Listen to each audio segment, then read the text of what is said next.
anuncios, vamos a recibir con un fuerte aplauso a Cristóbal Colón.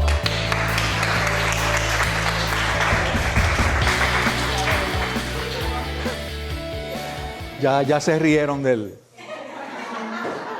nombre. Quiero comenzar con una pregunta, con varias preguntas, y quiero que sean sinceros. ¿Ok? Sinceros y sinceras.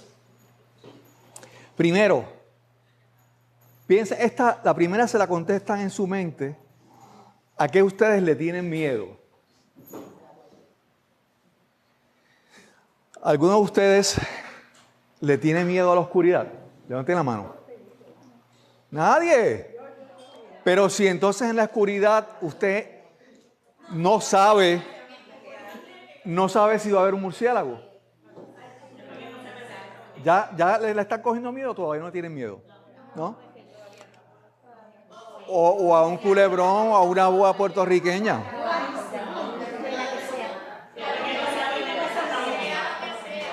Antes de continuar, hago la aclaración que esta es una boa puertorriqueña, es una especie en peligro de extinción.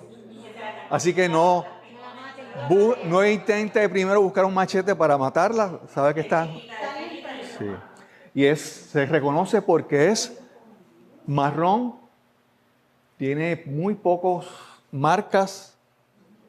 Incluso su nombre científico es Epícrates, creo que inornatus. Inornatus de que no tiene adornos. Es marrón. Así que, ¿verdad? No le tenga miedo. Pero si también se encuentra con... ¿Alguien sabe lo que es eso? Guava. Como decía la canción de Celia Cruz. Pues yo les voy a hablar sobre una historia que ocurrió en mi vida, una historia real. Esto comenzó alrededor de 1993 más o menos. Recuerden, 93, no estaba eso del internet, no estaba que yo podía ver en momentos si iba a llover, si estaba lloviendo en Aguadilla, San Juan, donde fuera con mi teléfono, ¿verdad? Donde tengo una linterna en mi teléfono, no. Para que tenga esa constancia. En aquel entonces yo estaba recién graduado de universidad y yo, por alguna razón, ya me creía adulto y yo quería hacer cosas que mi mamá no me dejaba hacer cuando yo era niño. Eso de mojarme, meterme al monte, estar en el fango. Pues ahora adulto quería hacer esas cosas y una de las cosas que decidí hacer fue empezar a aprender sobre la exploración de cuevas. Conocí a un grupo que se llama la Sociedad Espeleológica de Puerto Rico, empecé a asistir a sus actividades, me hice miembro y la segunda cueva que yo fui en toda mi vida, me invitaron a esta cueva, Cueva Ángeles. ¿Alguien la ha escuchado? Cueva Ángeles, ¿no? Es una cueva que es parte del sistema del río Camuy. No queda dentro del Parque de las Cavernas, pero es del mismo río, es río arriba. Incluso por mucho tiempo, una compañía en la avenida Piñero, Aventura Tierra Adentro, llevaba excursiones a esa cueva. Y a mí me invitan. Y yo, tan novato, yo pensaba que yo era especial, porque me estaban invitando a esta cueva, que era una cueva súper complicada. Y para colmo, era un viaje de exploración de buzos, con buzos. Una exploración subacuática. Y yo decía, wow, es que ellos ven en mi potencial, ¿verdad? Y ese sábado de la mañana... ¿Pero? No. Yo estaba empezando. Había tomado clases de buceo, pero no es mismo clases de buceo en el mar que clases de buceo en una cueva. Eso, si tenemos tiempo, le hablo un poco. Pero me invitan a esta cueva, me levanto ese sábado de la mañana y arranco para allá. Y cuando llego, haciendo la historia corta, cuando llego al sitio donde nos estacionamos, empiezan a sacar equipo. Estamos hablando de luces, ahora las baterías son súper compactas, recargables, de litio. No, en aquel entonces eran las baterías como de botes, que eran de plomo, eran grandes y pesadas. Tanques de buceo, linternas que eran enormes, no había linternas LED, eran linternas halógenas o convencionales con unas lámparas enormes. Y había una montaña de equipo enorme. Pero las personas que ya llevaban tiempo en el grupo, pues sabían lo que venía. Ellos venían, cogían una tal vez una linterna, se la echaban en su mochila y caminaban y se iban. Otro venía y agarraba tal vez las chapaletas del buzo y así. Después de un rato, casi todo el mundo se había ido. Solamente quedaban los buzos, otra persona más, mi amigo Huito y yo. Y la montaña estaba todavía enorme. Obviamente los buzos, por el trabajo que iban a hacer, no podían cansarse mucho, porque ellos se iban a meter por sitios, ¿verdad?, muy estrechos y complicados. Las pocas personas que quedábamos teníamos que cargar todo ese equipo. Alguien sacó una mochila bien grande, vieja, hecha a pedazos. Tenía hasta, por un lado estaba rota y estaba como que surcida ahí, remendada a la ligera, y le faltaba una de las correas y le habían puesto una correa de nilón. Y ahí empezaron a echar todo el equipo. Y a mí me tocó cargar esa mochila. Y yo empiezo a cargar hasta que empiezo a caminar hacia la cueva. Pero esa cueva, no sé si ustedes conocen lo que es un sumidero. ¿Cuántos han ido al Parque de las Cavernas y han ido al sumidero Tres Pueblos? ¿Lo han visto? ¿No? Un sumidero en este caso es que en un momento había una cueva, pero fue creciendo tanto la cueva que el techo se desplomó. Y queda como un hueco en el piso, en el suelo, y las paredes casi lisas, como acantilados, como de barranco. Y había que bajar por todo eso. Y la pasé bien mal. Yo estaba comenzando en esa época, yo no tenía mucho equipo. Mis botas eran unas de construcción que había comprado en Walmart. Mi casco era porque en una agencia que ya yo trabajaba, no voy a decir en cuál era, me habían dado un casco para mi trabajo. Y yo le había puesto un sticker al frente para tapar el logo de la compañía y le puse una correíta ahí improvisada. Y ese fue mi casco de espeleología. Yo no estaba preparado. Pero como yo pensaba que yo, ¿verdad?, era especial y que me habían escogido para eso, no. En ese momento yo descubrí que a mí me escogieron o me invitaron porque hacía falta gente para cargar el equipo. A mí me escogieron o me invitaron porque yo iba a ser simplemente un burro de carga. Y con la poca experiencia que yo tenía en ese momento, con el equipo pésimo que tenía, yo me sentía miserable. En un momento, después de darme golpes y a chocarme, y en un momento me senté a descansar y tengo que confesarle que se me salieron las lágrimas. Porque yo pensaba en mi mamá, ¿verdad? Cuando uno es pequeño, uno llora y uno se da un golpe y la mamá viene, ¿y qué te pasó? Yo esperaba en ese momento que alguien viniera a rescatarme como mi mamá. Y en ese momento, yo aprendí mi primera experiencia en el mundo de la espeleología. Eso, como les mencioné, fue en los 90 y después por más de 30 años seguí en este campo. Pero muchas cosas que aprendí las he aplicado a mi vida y finalmente terminan en este libro que mencionó Yanira. La primera lección es que entusiasmo sin preparación es igual a fracaso. ¿Usted no ha tenido algún pana que dice, vamos para allá? Ah, sí, vamos, olvídate, no. Pero no, que no estamos... No, olvídate, resolvemos como salga. ¿Verdad? Y eso está chévere. Es bueno tener una buena actitud, una actitud positiva en la vida. Pero si usted no está preparado, usted tiene altas probabilidades de fracasar. Y Amelia Earhart, que era una mujer aviadora que desapareció, nunca se encontró su avión ni su cuerpo. Ella decía que la preparación, como he dicho a menudo, constituye con razón 2/3 partes de cualquier empresa. O sea, si usted no se prepara, usted ya quitó 2/3 partes de las probabilidades de usted echar para adelante en lo que quiera hacer. Y hace muchos años yo estudié yoga para ser instructor con un instructor muy conocido en California, Santa Bárbara, California. Y él me explicó en aquel momento una postura que se llama el triángulo. ¿Alguien hace yoga? ¿Sabe lo que es el triángulo? Una postura que es básicamente como que te hace como un triángulo con sus piernas y todo eso. Pues, cuando explicó esa postura, me enseñó este concepto que a mí se me ha quedado por el resto de mi vida. Él decía el triángulo de la vida, yo le llamo el triángulo del éxito. Y es que para usted tener éxito en la vida, usted necesita 3 cosas. Y estas 3 cosas deben estar lo más balanceadas o equilibradas posible. Primero, conocimiento, actitud y acción. Es posible que usted conozca a muchas personas que tienen 2 de 3.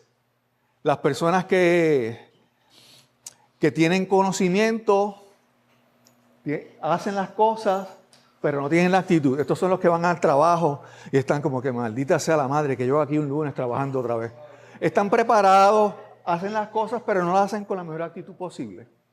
O tenemos personas que hacen las cosas y tienen la actitud, pero no tienen el conocimiento. Estas son las personas que se lanzan a hacer las cosas, pero como no se leyeron las instrucciones, ¿verdad? Compran el mueble o compran el encer eléctrico y antes de montarlo no leen las instrucciones. Estas son las personas que, porque no le dedican tiempo al conocimiento, pues están destinados a fallar. O estos son muchísimos, los que tienen el conocimiento, la actitud. Estos son los que se leen todos los libros que han salido y salió una nueva certificación de coaching o de lo que sea y saben todo, pero se quedan todos en el conocimiento porque tienen el conocimiento, la actitud, pero nunca actúan. Y para mí esto es bien importante, ¿verdad? Yo siempre busco en cada momento poder revisar lo que estoy haciendo y ver si estoy aplicando las 3 cosas de manera proporcional. Si en algún momento tengo el ánimo y estoy haciendo las cosas, pero no me salen bien, pues tal vez es que no leí suficiente o no me preparé suficiente. Hay que buscar eso. Esa es la primera lección. Entusiasmo sin preparación es igual a fracaso. Esta es una de las... Les mencioné el Sumidero 3 Pueblos. Esta es una foto que me encanta. Ahí está, esa luz que se ve ahí es mi hijo. Estaba chiquitito. En el Sumidero 3 Pueblos entrando río arriba, en dirección a esa Cueva Ángeles. La segunda lección, trabajo en equipo. Trabajo en equipo lo menciono así de manera a la ligera, ¿verdad? O englobando muchas cosas, pero es más que trabajo en equipo. Cuando pensamos a veces en trabajo en equipo, pensamos que hay un líder, alguien adelante, y muchos le siguen, ¿verdad? Y ese es el concepto general, ¿verdad? Mucha gente no quiere pensar en liderazgo, nunca quieren ser líderes. Si usted vive en un condominio y le toca ser parte de la junta del condominio, nadie quiere ser parte de la junta o de la urbanización o donde sea, porque nadie tiene una mala impresión, una mala imagen de lo que es ser líder. Pero les quiero decir, en inglés existe la palabra leadership. ¿Qué significa leadership? Liderazgo.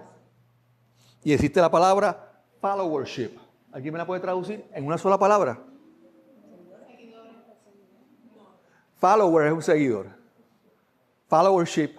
No hay una sola palabra que sea lo mismo. En español no tenemos una traducción literal de una sola palabra para followership. No. Pero ves que está buscando más de una palabra para decirla. Followership. Muchas veces leemos libros, ¿verdad? Porque queremos tal vez ser líderes, queremos crecer en nuestra compañía o en nuestra agencia y ser líderes, llevar una posición de supervisor o gerencial, lo que sea. Pero nos olvidamos de este concepto, el followership. Y el followership no quiere decir que yo soy un subordinado que usted me dice yo hago, ¿verdad?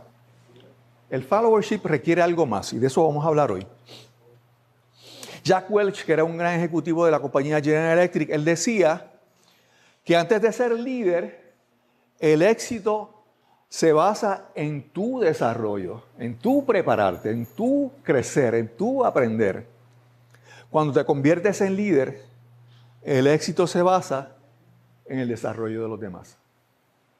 Pero a mí la parte importante de esto que me gusta es que antes de ser líder, antes de estar en esa posición, tienes que preocuparte por aprender, por desarrollarte. Yo recuerdo, no dije en qué agencia trabajaba, ¿verdad? Pero yo recuerdo un empleado que era unionado y él decía, no, que me den esa posición de supervisor, de gerencial, porque ahí es que yo voy a demostrar lo que yo puedo hacer. Y yo, pero ¿cómo es eso? Cuando te den la posición, entonces tú vas a demostrar lo que puedes hacer. O sea, cuando te suban a jugar a la NBA, baloncesto profesional, ahí es que vas a demostrar lo que puedes hacer. No, tú demuestras lo que puedes hacer todo el tiempo. Y como consecuencia puedes llegar a la posición de ser líder. Hay algo que es lo que se llama, en este mundo del rescate, una de las cosas que yo he aprendido, es lo que se llama las prioridades de un rescatista. Hace muchos años yo recuerdo haber visto una foto en primera plana del Nuevo Día de unas inundaciones, que había un empleado de la Autoridad de Energía Eléctrica con una correa de celador y con una soga y agarrado con un brazo de una soga y con otro brazo agarrando un bebé y lo estaban cruzando por una crecida. Y todo el mundo ve esa foto y todo el mundo dice, pero ay, qué héroe, qué heroico. Pero realmente en ese momento yo lo que veo es que él tuvo suerte. Sin el conocimiento, sin la preparación, sin el equipo, él se lanzó y le salió bien. Pero muchas veces, por estadística, muchas personas así fallecen o salen lesionados.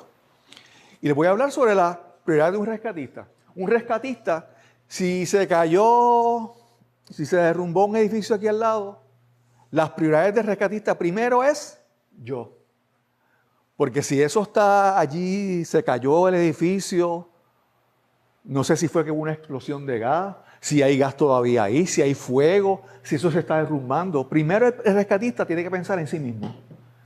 Como cuando usted va al avión, se monta un avión, ¿qué le dicen? Cuando caiga la mascarilla, usted se pone primero la mascarilla. Si usted no se cuida, no puede cuidar a los demás. Y puede parecer muy noble, porque yo doy todo por mis hijos. Pero si usted no se cuida, de aquí a unos años sus hijos no estarán y estarán solos porque usted no se cuidó. Usted tiene que cuidarse primero para poder ayudar a los demás. La segunda secuencia, la segunda prioridad de sus compañeros de equipo. O sea, yo voy allí a atender esa situación. Primero soy yo y segundo los que me acompañan. ¿Estás bien? ¿Puedes hacerlo? ¿Te sientes cómodo? Esa comunicación, esa honestidad en cuando hablamos uno con el otro, muy importante. Y finalmente, el paciente. Incluso estaba viendo un video en YouTube ayer justo de unos salvavidas en España y el salvavidas dice que cuando en España hay bandera roja en las playas, él no tiene que meterse a sacar a nadie. O sea, la ley lo protege porque si hay bandera roja, nadie debe meterse al agua y si esa persona se mete, él no tiene que hacerlo. Porque claro, él sabe el riesgo. Pero ¿cuántas veces hemos visto personas que no saben y se lanza a alguien se está ahogando y se lanza a otro y después se lanza al tercero y mueren hasta 3 y 4 porque simplemente pensaron en esto, pero no entendieron, ¿verdad?, la prioridad. Porque el rescatista conoce cómo se preparó, tiene la actitud, el conocimiento y la preparación y la actitud, ¿verdad? Él hace las cosas conociendo el riesgo y sabe a lo que se enfrenta. Por lo tanto, siempre puede decir que tercero es el paciente. Suena como que egoísta, pero no es que siempre va a pensar en usted, pero primero piensa en usted. ¿Ok? Este señor, que ha escrito varios libros sobre las disfunciones de los grupos y trabajo en equipo, él dice que para que haya un buen trabajo en equipo tienes que comenzar generando confianza. Y la única manera de hacerlo es superar nuestra necesidad de invulnerabilidad. Yo les mencionaba que cuando yo llegué a un punto en la cueva y me solté la mochila y sentía la piel casi cortada donde la mochila me estaba raspando entre el salvavidas y la piel. Cuando yo solté eso, a mí se me salieron las lágrimas. Y justo en ese momento, yo me había quedado atrás y hasta mi amigo Agüito estaba que ya yo no lo veía por todo aquello. Por suerte venía alguien detrás que se había quedado atrás recogiendo a todos los que estaban atrás, hechos pedazos. Y él llegó hasta donde mí y cuando él me vio, él dijo, no, este muchacho necesita ayuda.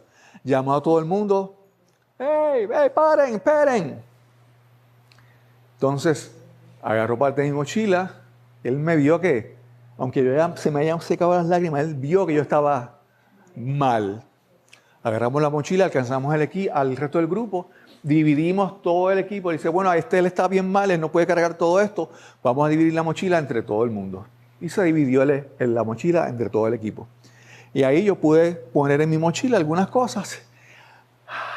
Y ahí fue que pude respirar, y ahí fue que pude disfrutar realmente el viaje a esa cueva. Pero bien importante, en una situación en una cueva, que estamos a cientos de metros posiblemente abajo tierra, en situaciones bien peligrosas, yo creerme el Superman. Yo tengo que tener la capacidad de pedir ayuda, si me siento mal, decir que estoy mal. Si siento, mira, usted piensa que en Puerto Rico eso de la hipotermia, eso no existe, eso ocurre en ciudades que son frías o en países al norte o al sur.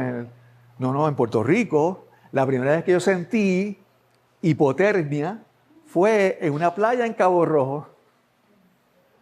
Sí, a mitad, estábamos acampando y a mitad de la noche rompe a llover con un viento y la caseta empieza a virarse. Yo pensaba que aquello era un huracán y lo primero que pensé fue mover mi carro y colocarlo detrás de la caseta para que me protegiera. Pero en lo que yo salí de la caseta y me monté al carro, yo no podía prender el carro porque estaba temblando tanto del frío que yo no podía. Finalmente logré calmarme, prender el carro y dejar que el carro me calentara. No, que el carro me calentara un poco y entonces moverlo. Eso era una hipotermia suave, principio de hipotermia, pero fue. Así que es bien común. Por lo tanto, cuando hablamos de ser un líder, hay que comenzar primero siendo uno, antes de ser líder, siendo lo que yo llamo ser un autolíder. Si usted pretende en algún momento manejar un grupo de personas, de 5 personas, pero si usted cuando trabaja solo, usted no puede manejar su carga de trabajo, sus tareas, sus responsabilidades, si usted no es un autolíder, usted no va a poder manejar después a las demás personas. Primero que tenemos que trabajar con autocontrol, conocernos, saber cómo podemos hacer las cosas y aplicar lo que llamamos autoliderazgo. Por lo tanto, lo que decíamos followership, seguir a los demás no implica ser incondicional, es también aplicar el autoliderazgo con uno mismo. Y la última lección, para mí esta es la más valiosa. Les mencioné que en un momento yo estaba sentado, las lágrimas, y de repente apareció una luz, la silueta de un caballero. Este señor que llegó se llama Steve Seagal. Y dice, pero va a seguir con el chiste. Steve Seagal, Cristóbal Colón. Me ha pasado que en algún momento después nos entrevistaron en algún sitio y hacían el chiste de que él era Steve Seagal y yo era Cristóbal Colón.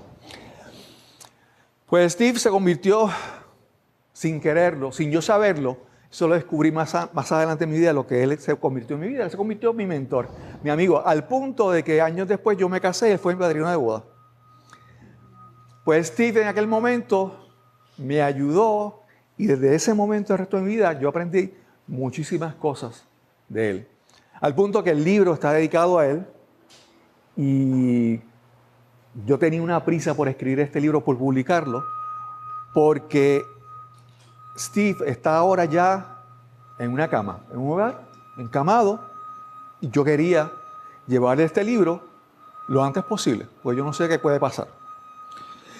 Pero lo importante es que la lección número 3 es la bendición de tener un mentor y después buscar convertirse en un mentor. John Maxwell dice que uno de los mayores valores de los mentores es la capacidad de ver lo que otros no pueden ver y ayudarles a navegar un rumbo hacia su destino. Hace unos años yo estaba en una reunión de Toastmasters y di una presentación, di un discurso, y cuando terminé, como parte de la actividad de la reunión, te evalúan. Y esta persona que se llama Giovanni Piereschi, que ya ni lo debe conocer, se acercó y me dijo, oye, cuando tú veas lo que tú tienes en ti, cuando tú lo veas y te des cuenta, ese día es que tú vas a echar para adelante, ese es el día que tú vas a arrancar. Y eso se quedó grabado en mí. Esa frase hizo una gran diferencia en mi vida. Y esa frase me ha obligado moralmente a que cada vez que tengo la oportunidad yo reconozco a esos mentores. Giovanni falleció hace ya unos años, no recuerdo, más de 5 años.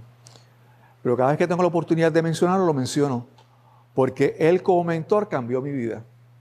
Entonces, él pudo ver lo que yo no veía. Lo que yo no veo con mis miedos, con mi nerviosismo, con mis inseguridades. Él lo veía y lo mencionaba. Así que tenemos que empezar a buscar mentores. Eso no quiere decir que cada vez que usted llame a alguien y le pida ser su mentor, le van a decir que sí. No es algo fácil. Pero usted póngase en su meta, en su mente, el deseo de conseguir un buen mentor. Porque un mentor se va a convertir en un mapa. Primero, porque el mentor es un modelo a seguir. No es que el mentor es el que te da el libro y la teoría.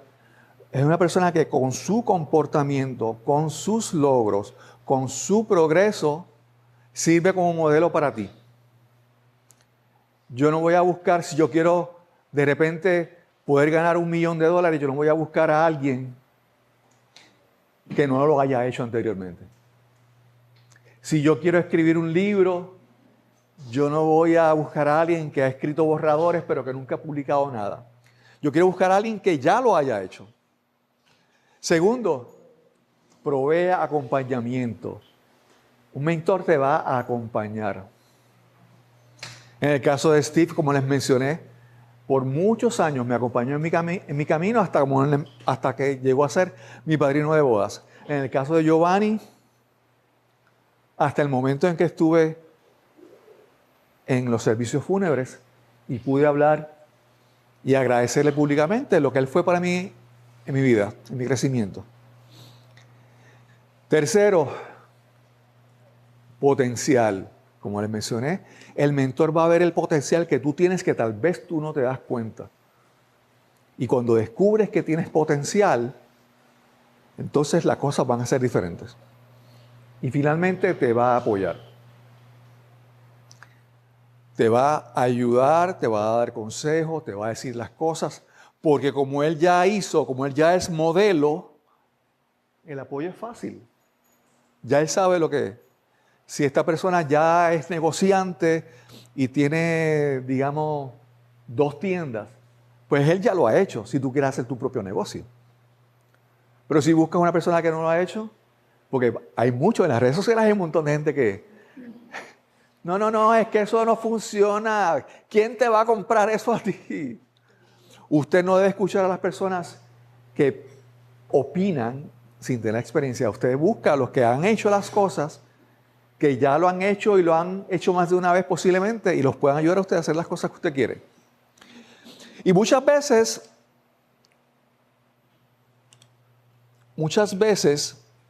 usted dice, pero yo no tengo un mentor cerca de mí. Pues un libro. Para mí ha habido grandes mentores en mi vida que yo nunca los conocí. Wayne Dyer, por ejemplo, o Dale Carnegie, que murió hace muchísimos años. Sus libros para mí en un momento fueron ese mentor virtual. Donde yo leía el libro, yo sentía que esa persona me estaba, de alguna manera misteriosa, me estaba hablando a mí.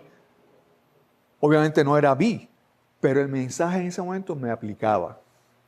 Así que si usted no tiene un mentor físico, busque libros, lea, incluso atrévase a escribirle a los autores. Yo hace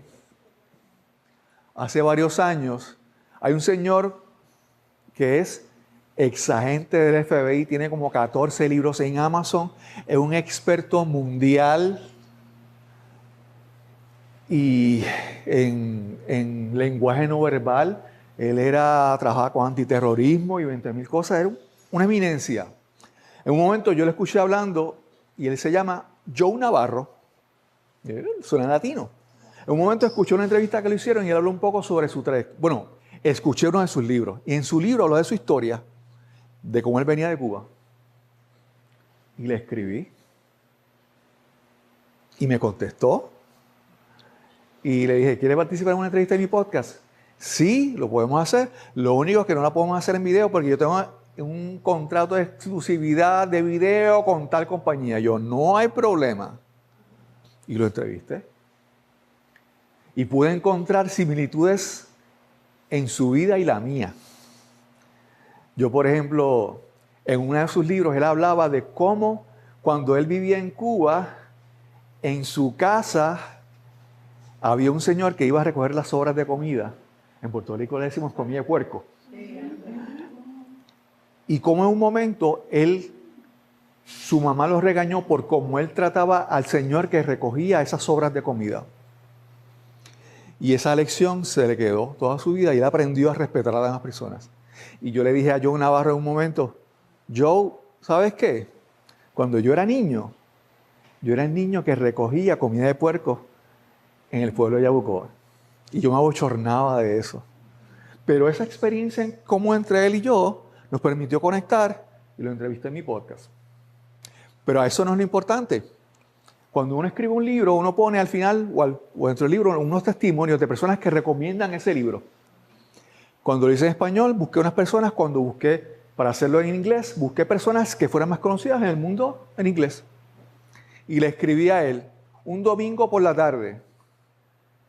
Le dije, Joe, me gustaría, si posible, que leeras mi libro. Y si te parece bien, me escribas unas palabras, un testimonio del libro. Domingo en la tarde, lunes antes de mediodía me contesta. Me dice, no, lo siento, no puedo escribirlo. Yo, ok. Primero me sentí mal porque, wow, me dijo que no. Pero después entendí, wow, este señor que está a ese nivel, me contesta de domingo en la tarde a lunes por la mañana. Y me dijo que no. Claro, él tiene 14 libros en Amazon. Él tiene contratos con agentes publicitarios. Yo simplemente soy un autor autopublicado. Y le contesté, le dije gracias. Pero pude apreciar el que él me dedicara el tiempo. Le escribí y él me dijo, le dije, de todos modos, si puedes leer el libro, cualquier comentario, observación es bienvenida. Y él me dijo, no, ya leí el libro. ¿Verdad? Y él me dijo, deberías mejorar ciertas cosas. Claro, obviamente. Un libro, 14 libros. Me puede dar muchos consejos. Pero en ese momento yo dije, el que me dijera que no, mira, el que me hablara, pues nada, un autor que yo no conocía, simplemente le escribió un email y me contestó. Usted, un mentor para usted puede ser simplemente un autor que usted lo disfruta, que le encanta, que siente que le ha ayudado. Escríbale. A esas personas les encanta recibir esa retroalimentación. Y haga preguntas. Tal vez usted va a encontrar a alguien que usted quisiera hacerle una pregunta y cuando usted le pregunta le hace como que, no te voy a ayudar. Porque no todos están listos para ser mentores. Si le dice que no, sigue intentando, sigue buscando. Porque ser mentor requiere una mentalidad que no todo el mundo tiene. Y yo le exhorto primero que usted busque ser un mentor, pero la meta es que usted pueda ser mentor de otras personas más adelante. Usted tal vez recuerda cuando empezó en su compañía, en su trabajo, en su agencia, y recuerda tal vez qué tan difícil era al principio porque nadie le explicaba cómo era la cosa allí. O tal vez recuerda que alguien sí vino y lo llamó aparte y le explicó. Usted busque primero ser mentor, pero busque un mentor, pero con la meta de usted ser mentor de otras personas. Y puede ser que en su trabajo usted encuentre mentores, pero tal vez no. Pero usted puede encontrar mentores fuera. Yo siempre recuerdo de niño mi primer Scoutmaster en Yabucoa. Y compartí tantas experiencias con él que yo siempre, cada vez que lo he visto, le he agradecido eso. Y usted puede estar tal vez en un grupo voluntario, como le mencioné, Niños Escucha, Niñas Escucha, un equipo de béisbol, como Yanira, que tiene un legado en ese deporte. Dentro de su profesión o fuera de su profesión, usted puede buscar mentores o ser mentor de otras personas. Tal vez dirigir un equipo de baloncesto, si eso es lo que a usted le apasiona. O simplemente organizar un grupito y llevarse a los niños el fin de semana para una playa o al monte o a caminar. Pero que usted pueda dar algo a usted. ¿Por qué? Porque cuando usted es un mentor, usted se obliga a ser mejor. Porque si usted quiere enseñar, usted tiene que aprender. A mí me ha tocado ayudar a personas en Toastmasters, que yo les he ayudado, y yo he tenido que esforzarme porque esta persona quiere seguir aprendiendo y yo le sigo enseñando hasta un punto que le digo, ¿sabes qué? Ya no, ya tú estás a un nivel compitiendo internacionalmente que yo nunca he llegado. Agradezco que me diste la oportunidad de ayudarte, pero ya yo no te puedo ayudar más. Ahora búscate a alguien más que te ayude. Así que ser mentor no está solamente por ayudar, es porque también hay algo de egoísmo dentro de uno, porque obliga a uno a ser mejor, a uno a aprender. ¿Okay? Y hay un recordatorio aquí final, un resumen de lo que les he mencionado. Primero, asegúrese de trabajar en su triángulo equilátero, que esté balanceado, que las tres partes sean iguales. Conocimiento, actitud y lo más importante, acción, meter mano. Segundo, busque ser un autolíder. Si usted no puede manejar su círculo interno de las cosas que usted hace, de sus responsabilidades, de sus tareas, cómo después más adelante puede ayudar a otros a hacer otras cosas. Así que usted tiene que trabajar, como decía Jack Welch, antes de ser líder, usted debe trabajar consigo mismo, buscar crecer, para que cuando llegue el momento de usted estar en la posición de ser líder, usted pueda enfocarse en los demás. Y tercero y último, busque un mentor, ya sea real, ya sea virtual.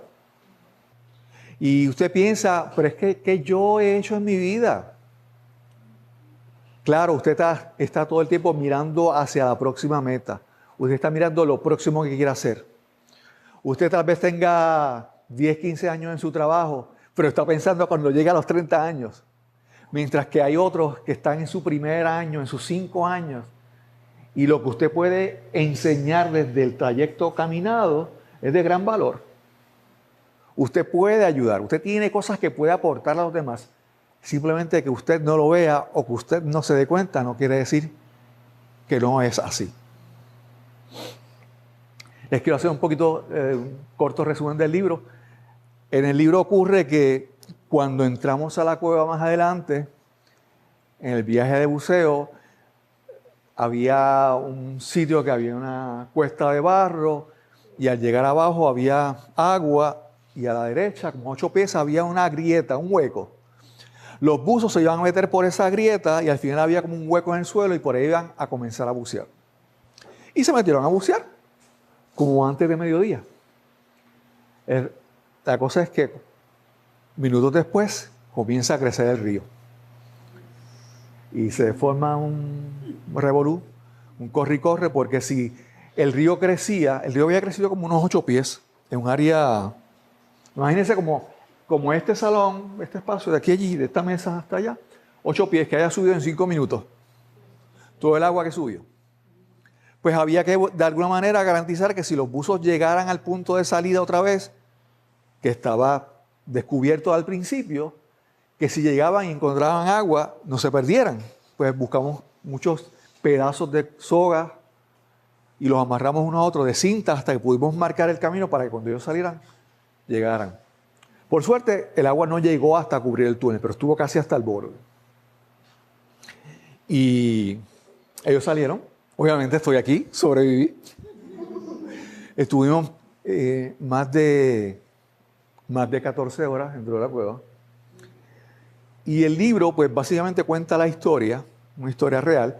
A algunos personajes se le cambia el nombre, simplemente, pero todo lo que se menciona ahí fue real.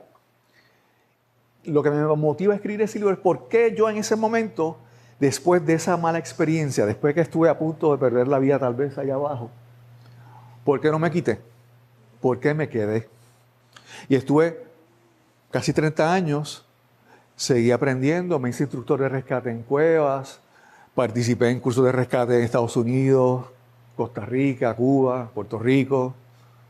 ¿Por qué? ¿Qué pasó en ese momento? Que no me traumatizó y me llevó a quedarme ahí. Yo creo que fueron, primero, como les mencioné, las relaciones que empecé a cultivar ese día, las personas con las que compartí, los que se convirtieron en mis mentores. Y les adelanto, obviamente, que pues salí de todo. Y en el libro, pues, dentro de la historia están 10 lecciones, realmente son 11 lecciones que yo he aprendido, que yo aplico a mi vida, como estas 3, que surgen del mundo de las cuevas, de rescate en ríos, y búsqueda de rescate. Mi libro Cueva Ángeles lo pueden conseguir en Amazon. Ya está disponible también en inglés, todavía no tengo copias en inglés. Se llama Angelus Cave. Pueden conseguir más información en cuevaangeles.com. También se consigue en inglés. Si lo fueran a buscar en inglés, angelescave.com. También mi podcast, Nos cambiaron los muñequitos, y pueden conseguir más información. Los que tenían duda de que si el nombre era real, sí es real, cristobalcolón.net. Así que...